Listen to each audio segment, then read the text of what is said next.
edukasyon. Kandon City Division, tara na!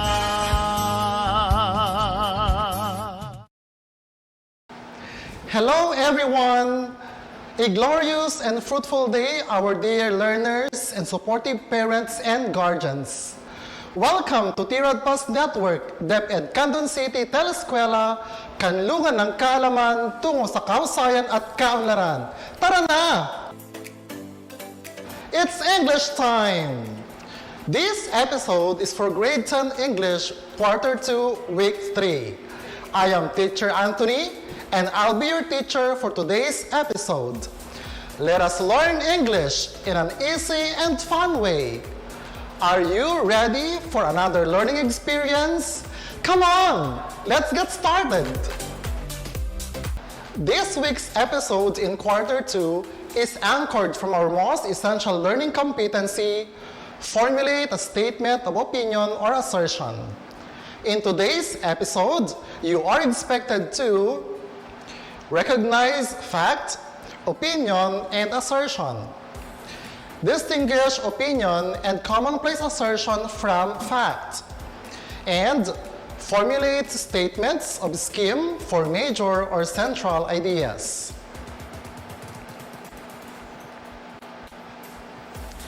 So before we start our discussion for today, let us try to elicit what you already know about our lesson.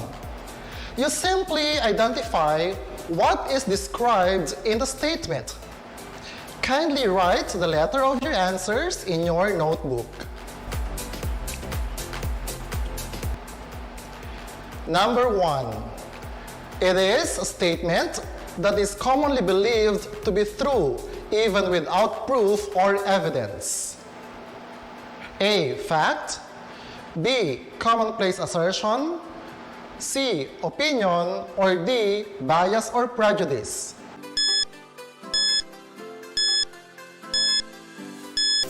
The answer is letter B. Commonplace assertion. Did you get it? If yes, very good.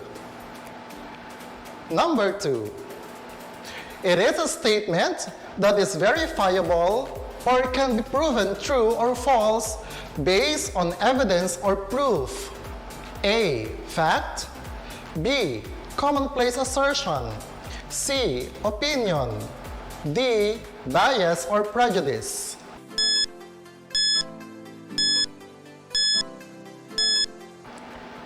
The answer is A. Fact. Number 3. What is the similarity between an opinion and a commonplace assertion? Is it A. They can be opposed? B. They are subjective and personal? C. They are based on evidence or proof? Or D. They are generally accepted to be true?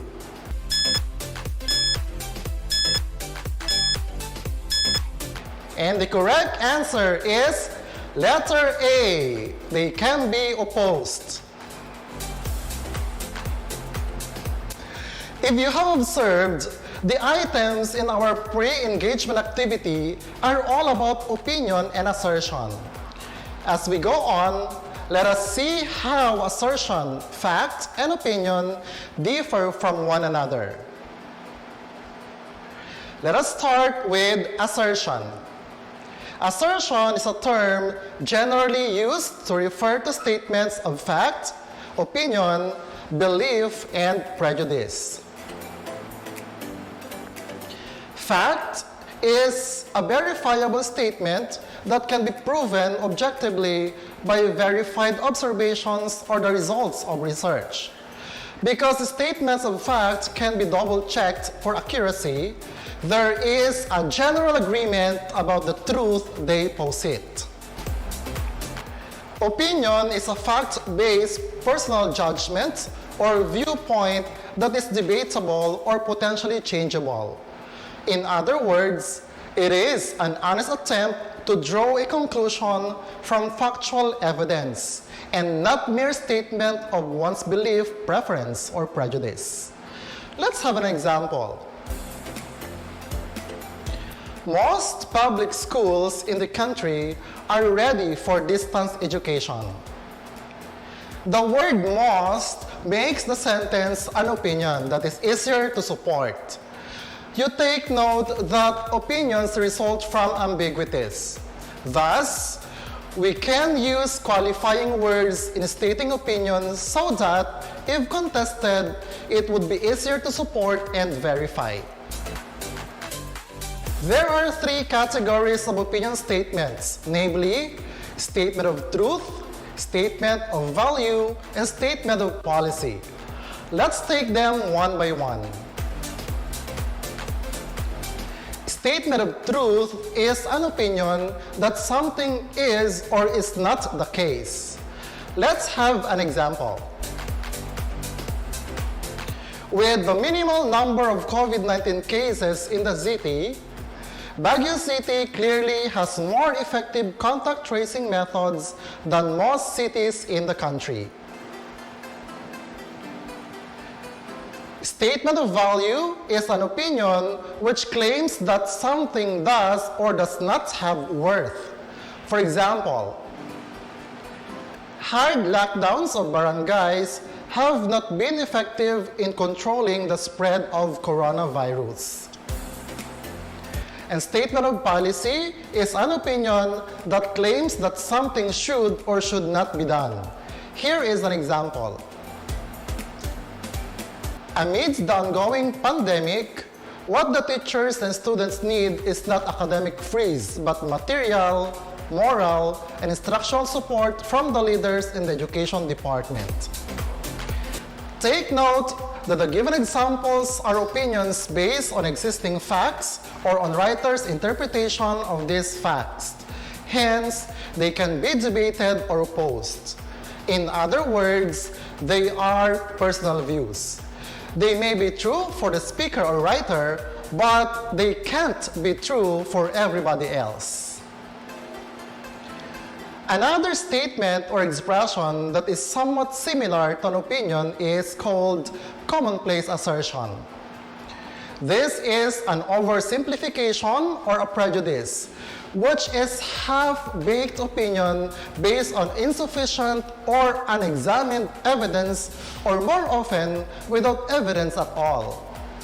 Moreover, commonplace assertion claims universality and is presented as an absolute truth.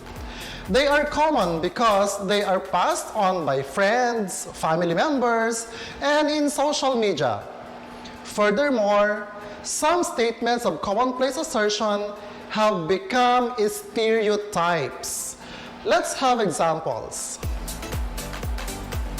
Example number 1. Men are stronger than women. This is a typical stereotype. It is a statement that many people have accepted to be true. However, there is no evidence to support this. It is ambiguous because it is not clear if it is referring only to physical strength. Example number 2.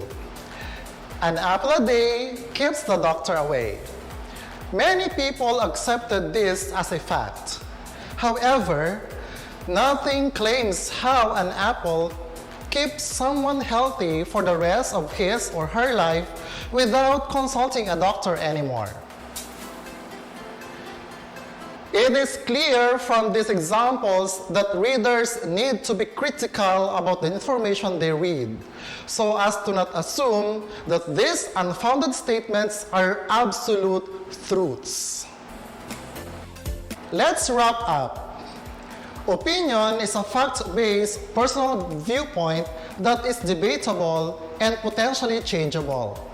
It draws conclusion from factual evidence, while commonplace assertion claims universality and is presented as an absolute truth, but less to no evidence can support them.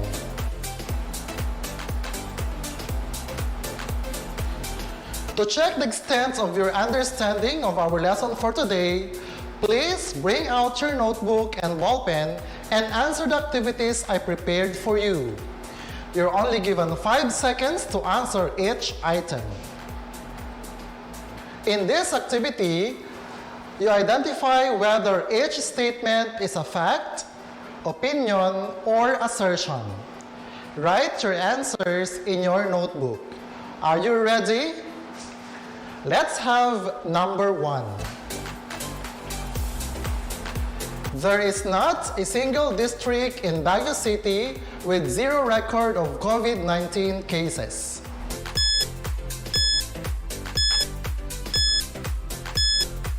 The correct answer is assertion. Did you get it right? Let's move to item number 2. The surge in the number of COVID-19 cases in Baguio can be attributed to expanded testing efforts and heightened contact tracing.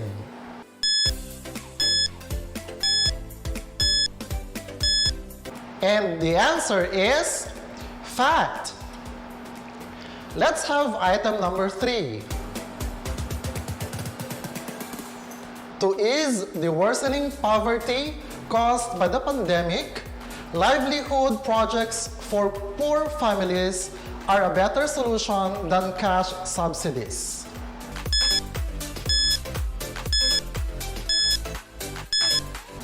The answer is opinion. Let's have item number 4.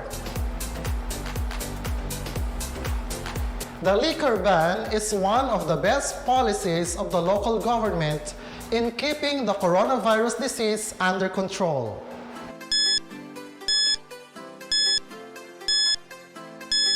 The correct answer is opinion. We now have the last item.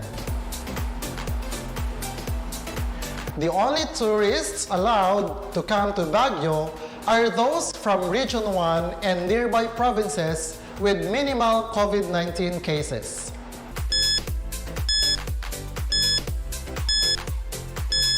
The right answer is fact.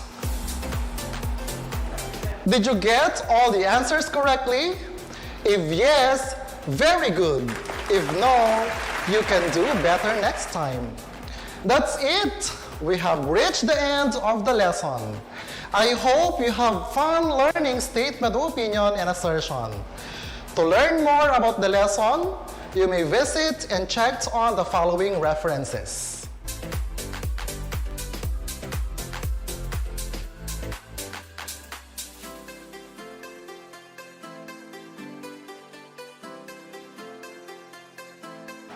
Thank you very much for staying with us. Once again, I am Teacher Anthony saying love and enjoy learning English. See you next time.